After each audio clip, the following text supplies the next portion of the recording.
Hello and welcome to the Scottish Housing News podcast. I'm Kieran Findlay, the editor of Scottish Housing News, and today with Jimmy Black, we're doing something a bit special. It's our first ever in-person, on-camera recording here in our cosy wee studio in Dundee at the DCA. And the subject matter is a worthy one. It's fresh from the launch of the Scottish Accessible Housing Network's national call to action. We're discussing what needs to change, why it matters now, and how we build a country where everyone can live independently with dignity. So to help with this, we are delighted to be joined by Michael Driscoll, Chair of the Scottish Accessible Housing Network and CEO of Horizon Housing, and Jill Pritchard, Horizon's Chair and a leading voice for inclusive design. Michael, thanks for coming today. For the listeners who may not be familiar with the Scottish Accessible Housing Network, how would you describe the organisation, its vision and its growing influence? Yeah, so the Scottish Accessible Housing Network's been around for a while. It's a group of, professionals from a variety of organisations, housing providers, local authorities, voluntary organisations, some national organisations who are all passionate in this space. So the network, I suppose I would describe it as it provides a space for people to collaborate, to share learning. There's a range of projects that they'll work on together. We work really closely with some of the universities, so a number of research projects that happen over a number of years in some instances. So it's a space for like-minded people who are passionate in that space to work together. People will probably know the network most from 2024 when they delivered the Housing and Social Care Accessibility Summit, which brought together a whole range of partners in 2024 to talking about this space. Including Scottish Housing News. Including Scottish Housing News. So probably the first time I think that all these people have been brought together in one place and started that discussion. So the network is about creating those spaces for people to have those discussions and to do things like we've done with our statement where we have a collective voice to share what's important in that space. It's a really good group of people who have that passion and just want to contribute in that space, and that's what the network provides. Okay, Jill, what's your involvement here? What part of this are you involved in? So I attend the network along with a lot of other colleagues, and I suppose one of the other elements of it that I think is really important is that we have a number of people from the health and social care side that come to the network too, and that was part of our big kind of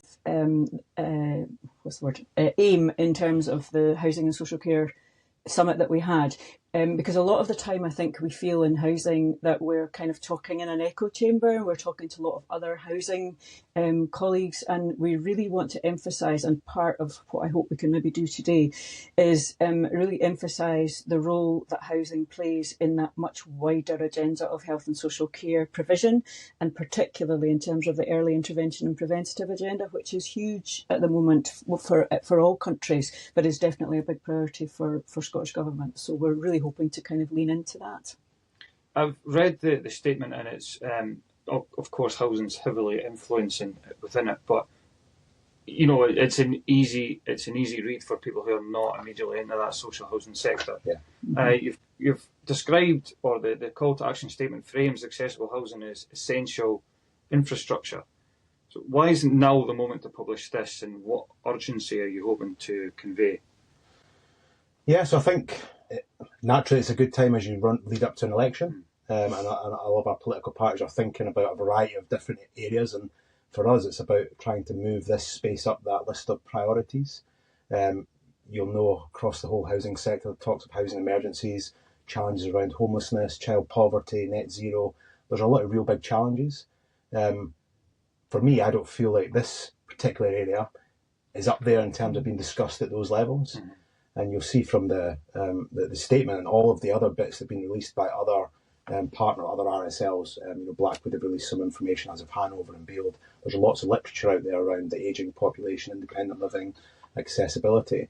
It's a massive problem, and I don't think it gets the airtime that it probably should. And it doesn't. It's not one that we're really prepared for in any way, shape, or form. When you look at some of the stats there in terms of the number of people who are living in unsuitable accommodation, how our demographics in terms of age are going to change over the next 20 years. there's going to be a massive shift, and we're not really prepared for that. And it's whether we really need to be doing something at a national level now, as opposed to being reactive to that problem in 20 years. And that's not to say there aren't good things happening. There are, but I don't think it gets the airtime that things like net zero and the other areas get. You don't hear it discussed at that national level, particularly politically. Yeah. And it's a space I think that we need to try and fill and encourage more discussion on. And that's what the statement's for me. 30 years ago, I can't remember exactly how long ago, it was decades ago, I was involved in discussions about barrier-free housing in the kind of early days of that. And we were thinking that standard would maybe improve in time, and we've got the Scottish Accessible standard that people have been working on for years. Why does it never happen? Why does it, Jill? What's the problem? Why can't we ever get our politicians to actually enact this stuff? Well, my personal view is that a big part of the problem is that nobody is held to account to deliver on this. So Scottish Government have a lot of strategies around this and a lot of policy documents, but there is no actual target or the regulator isn't interested in how many accessible houses we build or how many adaptations are provided. Over the years as an OT, way back, we used to have to provide numbers on, how many stair lifts we put in, how many ramps we put in. But actually that kind of information is meaningless in terms of outcomes for people. So, who almost cares how many stair lifts there are? It's the difference it makes to that person in terms of their ability to live well and independently and to contribute to society and their whole kind of mental health and physical well-being. So I think if there was a wish I had, it would be that we could have some actual targets for housing providers and for not just for registered social landlords, but for the private sector as well, that people could be held to account for that, because we're going to be held to account for net zero. There's other things where there are targets, but this has never got that level of priority somehow. Now, you mentioned you were an occupational therapist. Yes.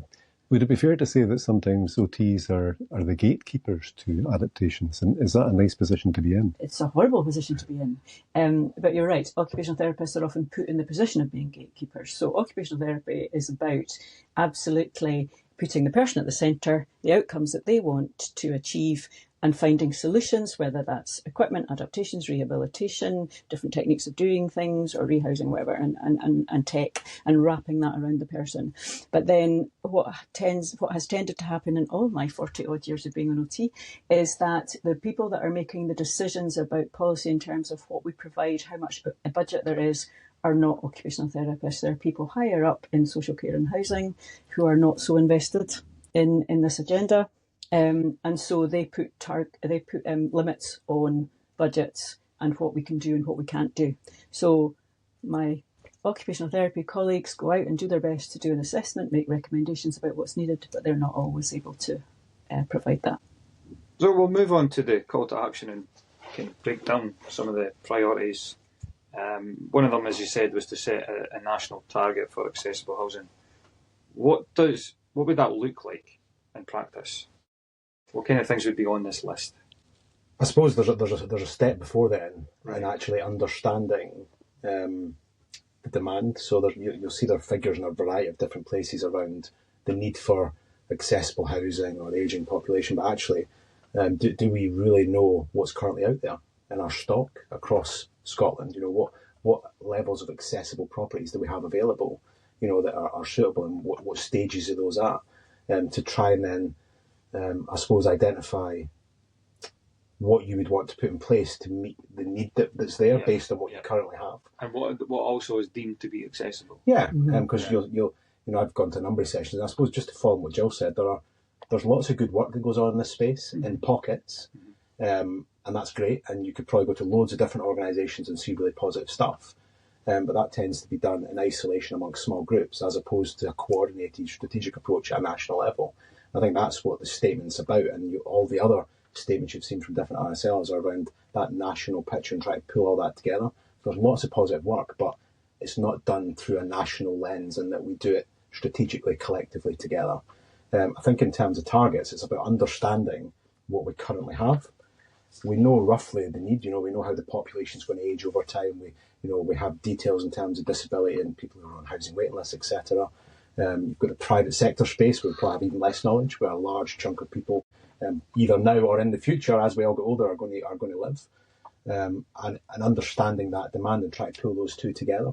It's no good setting, I suppose, at the moment, in development, for example, people will be encouraged to have a certain percentage of properties that are accessible. But are they truly accessible is the first thing. And you don't want to just set a target that people just rush to achieve, because actually accessibility is different for everyone. So it's not about volume here necessarily. It's the volume's important, but what's the quality linked to that? How do you make sure that is wrapped around what someone's particular needs are? And that's really tricky, and particularly in bigger places, so maybe in smaller.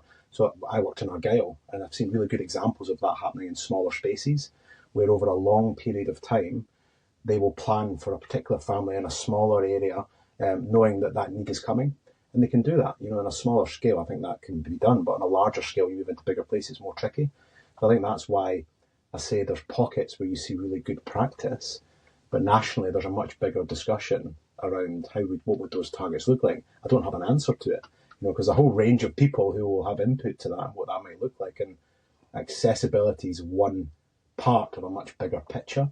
So nationally, you need to think about how that links up, and it's been making sure it's on that priority list, though, and it's part of those discussions. When we build new houses, so is there any reason not to build an accessible house from the very start? I know you can't tailor it for every need, but at least you can stop building barriers and blockages into it at the beginning.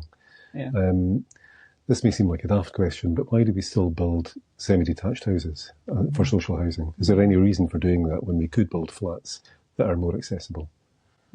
I imagine our development colleagues across the sector are much more ingrained in that than me. It'll be around cost and scale and the volume that you can build and space that's available for you within that development. But you're right, there's no reason that you couldn't have a new standard that would dictate that if you put these things in place, that can be easily adapted over the space of time for someone to live there for their whole life.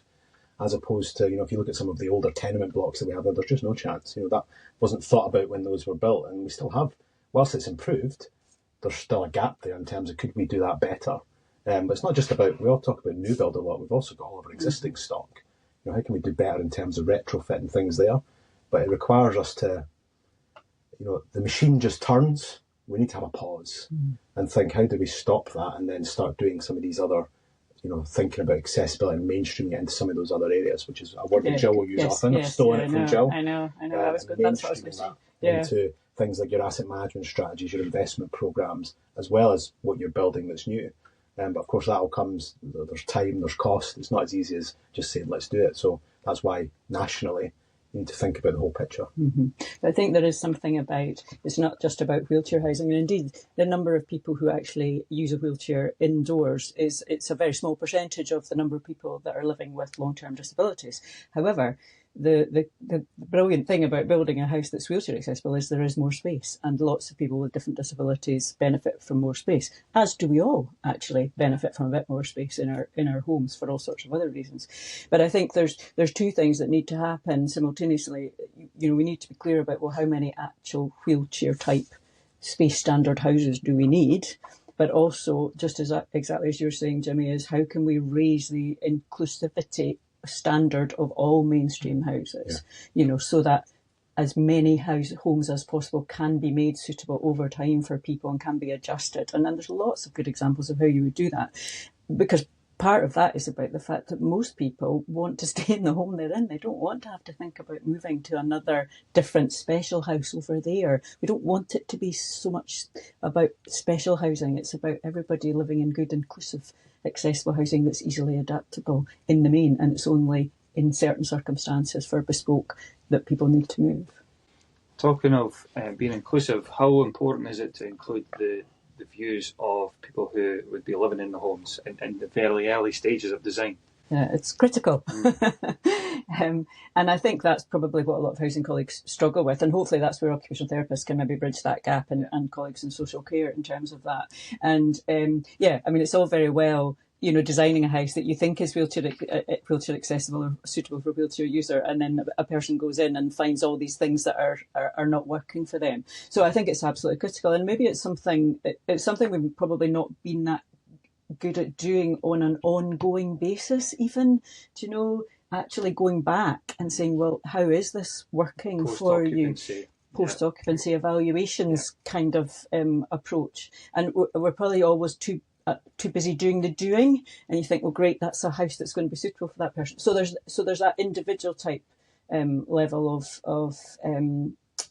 of involving people with lived experience. But also, I think if we're going to hopefully start talking about having some real targets and some real levels of inclusivity, it would be crucial to involve people, partly as well because, when I started as an OT, the focus was very much on people in wheelchairs. But as we know, there are so many other challenges that people face in terms of ill health and disability, and so many more types of challenges around cognition and dementia and neurodiversity and more complex disabilities, because people are getting much better treatment, so they're living well and better with different disabilities and with multi-disabilities. So, it's not just about a wheelchair accessible house either. So that's where you're absolutely right, Michael, to say we need a bit more data in a way about that. There's lots of good information about good dementia design, and a lot of dementia design is it's not expensive or complicated. It's little things like having extra task lighting and different coloured door handles and grab rails and things. That's not going to cost a lot of money. So there's lots of different levels of intervention that would make a huge difference. When does technology-enabled care become an adaptation, for example, and putting in a dementia alarm or putting in an automatic toilet, so that somebody doesn't need someone to come into the house to help them go to the toilet? Are all of these things included in what you're talking about as adaptations? Yes, absolutely. And I think part of the problem in the past as well has been that things have been divided up, and kind of siloed. Here's your equipment service, and here's your technology service, and here's your adaptation service, and here's what you pay for because you're the landlord, and here's what you pay for because you're social care or whatever. And I think I'm very hopeful about the adaptation review that has now kicked off in Scottish Government. I'm very hopeful that we'll be able to break down a lot of that, because what tended to happen was decisions became budget driven, and different budgets were going, well, no, that's my budget, so I'm not using that or whatever. And then gaps open up between. But actually, it's back to what I said, I suppose, about the way occupational therapists are trained, is to see a person holistically and look at everything that they're challenged by and listen to what outcomes they want from an intervention and kind of have a wraparound package. So that would be my vision, Jimmy. So if you could make that happen, that would be great. If we could do my level best. These lines. Yes. But one of the things that gets in the way of making anything happen is the way that these things are funded. Yeah. Adaptations funding is just a nightmare. If you're a council tenant, it's different. If you're a housing association tenant, it's different. Yeah. If you're an owner-occupier, it's different. And even if you are an owner-occupier and you apply for the scheme, there might not be any money there for you. Mm-hmm. So what can we do about the funding landscape for adaptations? Well, there is a meeting happening this very afternoon. It's the first meeting of the Adaptation Review. Involves only a limited number of the stakeholders, and the focus is on funding. So we'll see what comes out of that. So, SFHA are there, CIH are there, ALACHO are there, OTs are there, other stakeholders. There's been many pieces of research and pieces of policy work, Adapting for Change, etc., over many years that has recommended having a single funding pot. And indeed, the people that were involved with lived experience on Adapting for Change way back before the report was published, that was one of the things that came up there, was having a single funding pot. I don't actually know how that would work, in reality. That it still wouldn't work if there's not enough money. And I don't want to focus on there always having to be more and more money, because I think, yes, we need the money to be there, but we need all the processes and policies and people being held to account for the delivery to be there as well. And then there needs to be, I think it's back to your point about data, actually, because the way that funding is decided year on year is a bit like, well, what did we have last year? What did we use? And what will we need next year? What was not spent? Yeah. And in local authorities, as you probably know now, the private sector housing grant, it isn't ring-fenced. It used to be ring-fenced when it came into councils. It's not now. So it's up to local authorities to decide what to spend, how much to put into that budget line. And they have so many other priorities, and challenges. There's probably 2 points in funding. One, it's not necessarily about having more money. It might be using the money we have smarter, in a smarter way. So you can imagine how, increasing spend in adaptations proactively versus reactively might help us reduce discharge times in the hospital for people who wouldn't have to be there. Because that discharge is not always about, sometimes it might be that the care isn't there that's available, but it might also be that the adaptation of what's required in that property isn't there either. And that could be resolved. So you can see, and that was a big part of the discussion at the summit, but that's two very big wheels to sort of have to pause and then think about how can we do this differently. And I think also with adaptations funding, so this year, there was a bit of a delay in receiving adaptations funding up to, I can't remember how long it was, but it was well into the year before we were awarded it. And we got significantly more, which is brilliant. But that's a big ask to deliver that amount in that space of time. Yeah. And again, it's very reactive. So for us at Horizon, we will do that. So I take it you're wanting a multi-year thing. There's not this rush to spend. So if we could, so we've got like cyclical and planned investment programs that run over, ours is planned over 5 years. If we could have something more long term, we would be able to plan that in advance and spend it in a smarter, more planned way. And it's not to say we don't do it in a smart way now. Of course we do. We work with our OT colleagues and we know our customers well. And, people will know what they need to live more comfortably over a period of time. But I think we could do it better. I think it could be more controlled. And I just think a more long-term view of it would allow all of us to plan better. And as a result, you would get better outcomes for the people that are using the service. But again, it requires that pause and to think about it differently, which takes you back to that national picture. So they're all connected, and it's not an easy space for the Scottish Government, politicians. There's so much there. There's so much there. But you can see where there's linkages, and we could be thinking about doing smaller pilots or different things in different areas to try some of this stuff and think about how we could do something differently, where you could be reducing discharge times by doing different things with housing provider or councils and see how it works. But we need to take that pause and do it. And just on the development piece we spoke about, I just wanted to swing back to that. In terms of new development, what we deliver is fantastic. You go into some of our new developments, social housing providers are building now, they're fantastic. So it's not about saying we must have targets for just accessible housing, because what's there is great. What we need to do is, because we need to build more. We've got loads of people are homeless. Waiting lists, are crazy.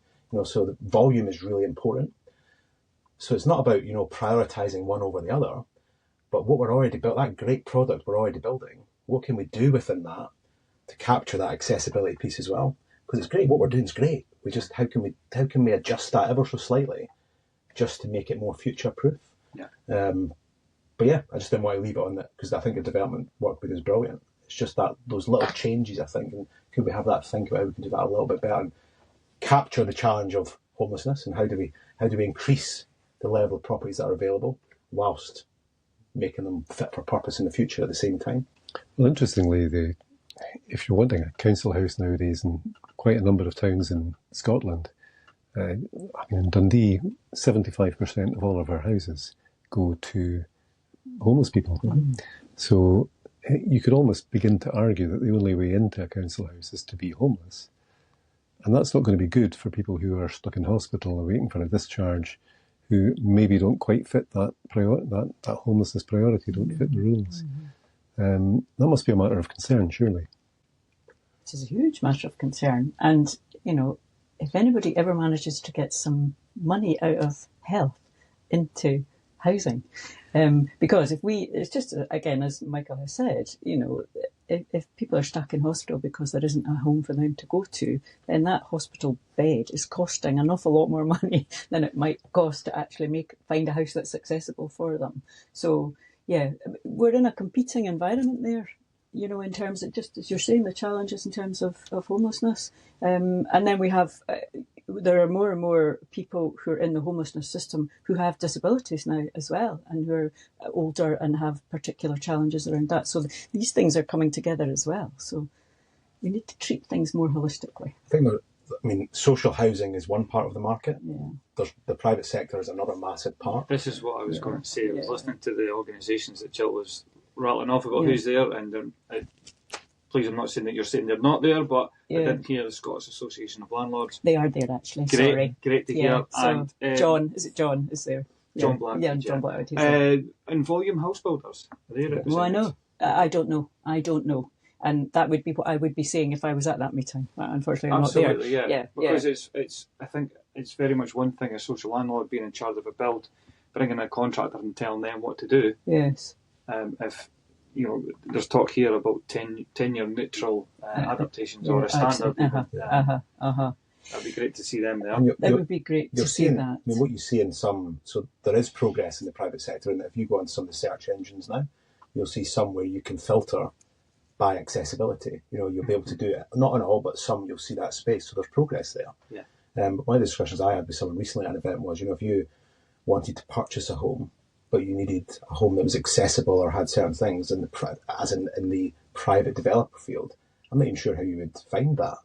Where you would search for that. And it's not a criticism. It's that they're in a different space, but there's a gap there. And how could you bring them into that? And it's totally different. They're working from a commercial mindset, so you get the space they're in. Totally different animal. But how do you incentivize or bring them into that space to try and create that? Because there are people who need adapted properties or accessible properties who are in a space to buy. Yeah, absolutely. They don't need a socially rented property. They don't fall into the social rented So allocation policy. How do you capture everyone? So I think it's wrong to assume that the default for everyone is an accessible property is in social housing, because the reality is that's just not possible. Yeah. But there is something else. There is another option. It's mid-market rent. Yeah. Is anyone doing that for accessible housing? And why wouldn't they? No, I know. It seems like a good idea. I know. That's a very good question, and I don't know the answer to that. That would be interesting to find out. But yeah, I mean, it's always been a challenge, and particularly for often older people and families would be the ones that I would cite as being people who have the most challenge in the owner-occupied sector. So, an older person who's living in a big house, they want to right size, and they want to find something near maybe where they live, and they want it to be more accessible.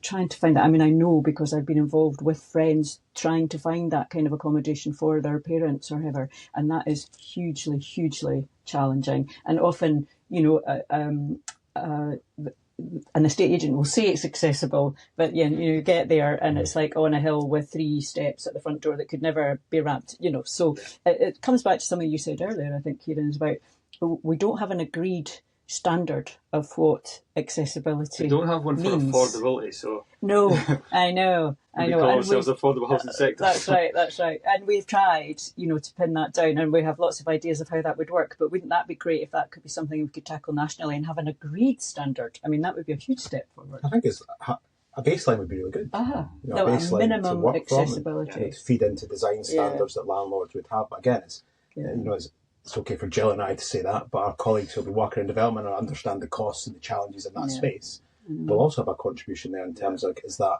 deliverable? Which brings you back to that national piece in terms of how do we fit it all together. Michael, you and I have sat on award judging panels. We did.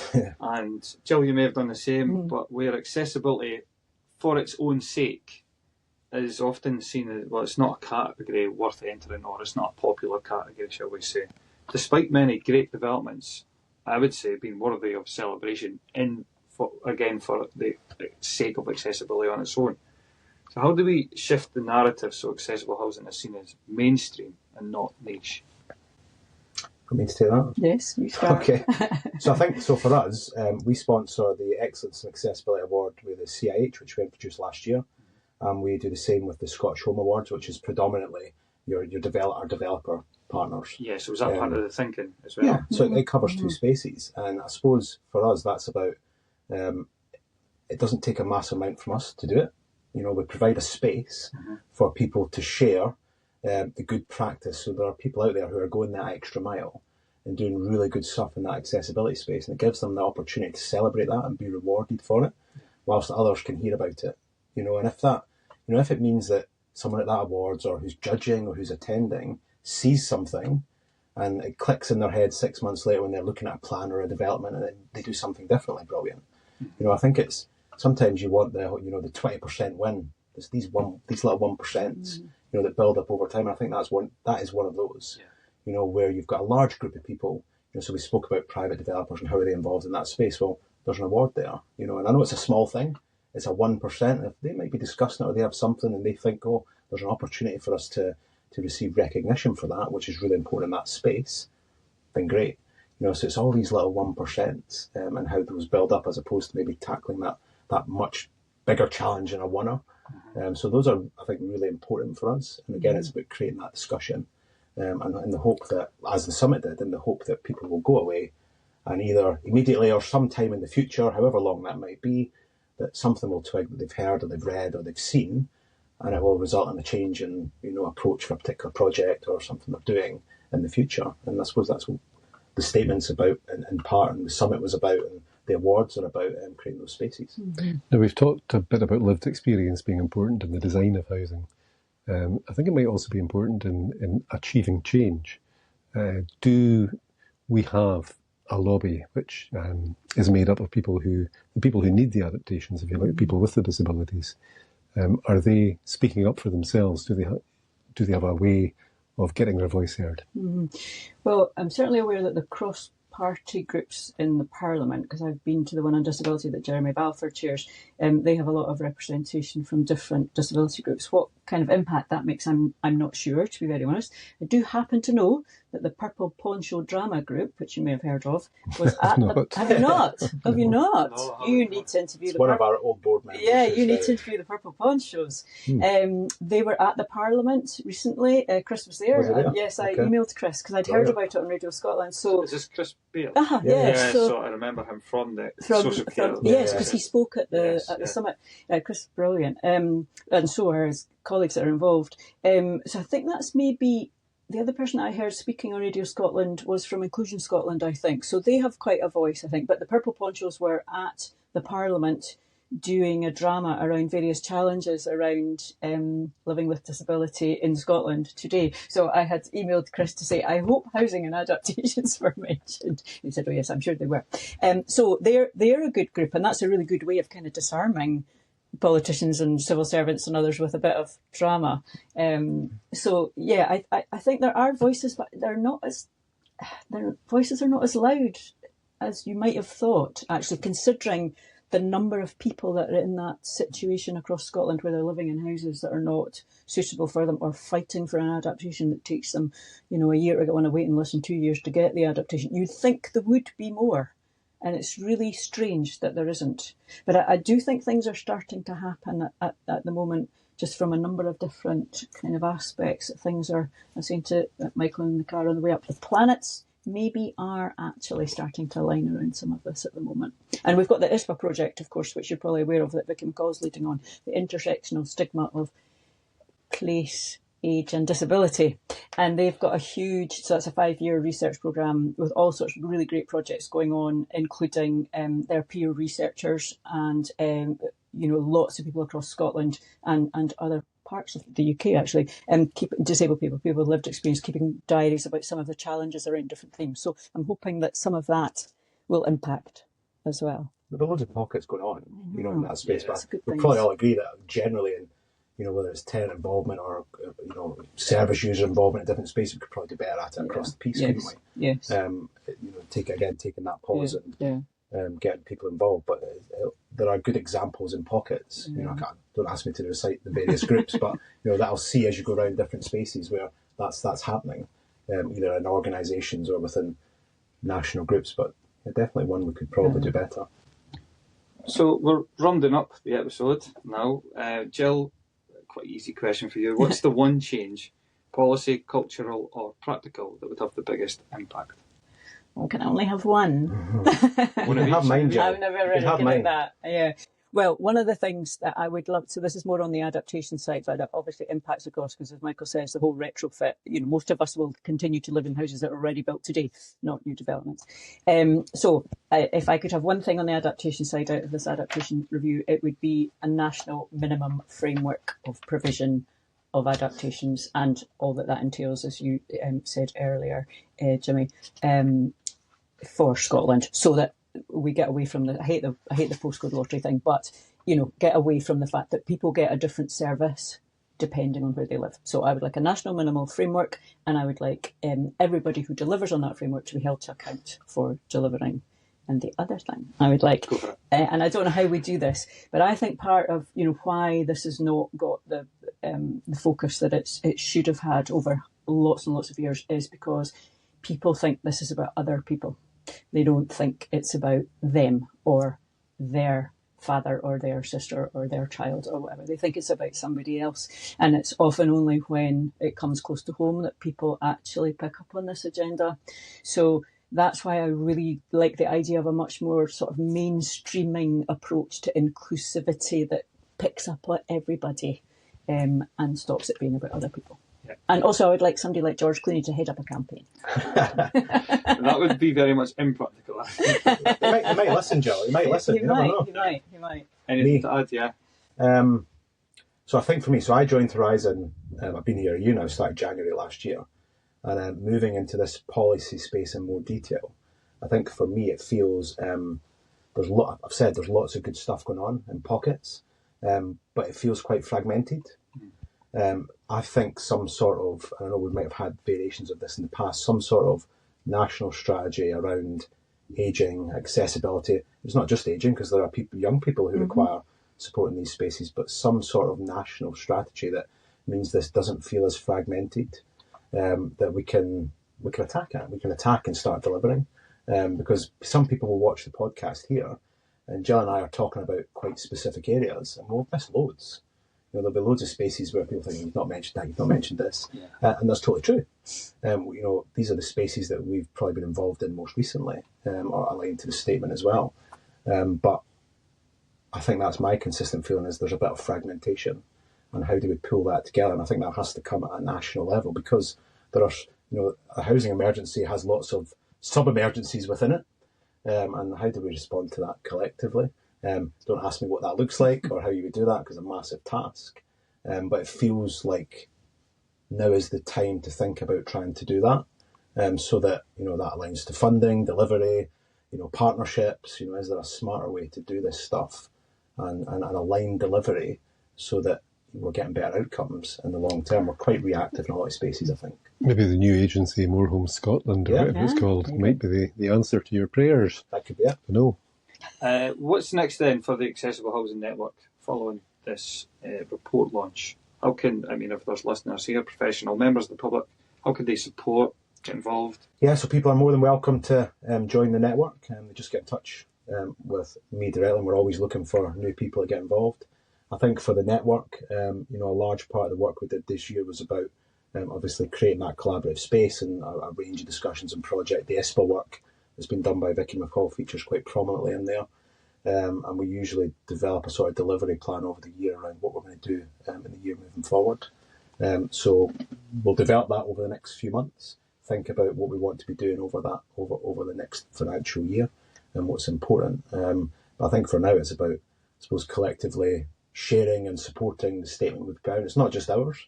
There's a lot of other RSLs, CIH, SFHA have put out their own pre-election documents, and there's loads in those, but you'll see there are aspects in relation to accessibility and ageing as well.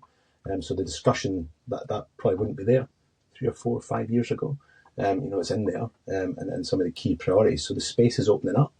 So I think it's just doing stuff like this and continuing the discussion so that it's taken as part of the wider picture. All those other priorities, but this needs to be in the mix, so it's included in there as well. Right, thanks everyone. Thanks to Jill Pritchard and Michael Driscoll, also Jimmy Black. If you are only listening to this podcast, Michael's mentioned we are on YouTube, so please give it a watch and give it a share.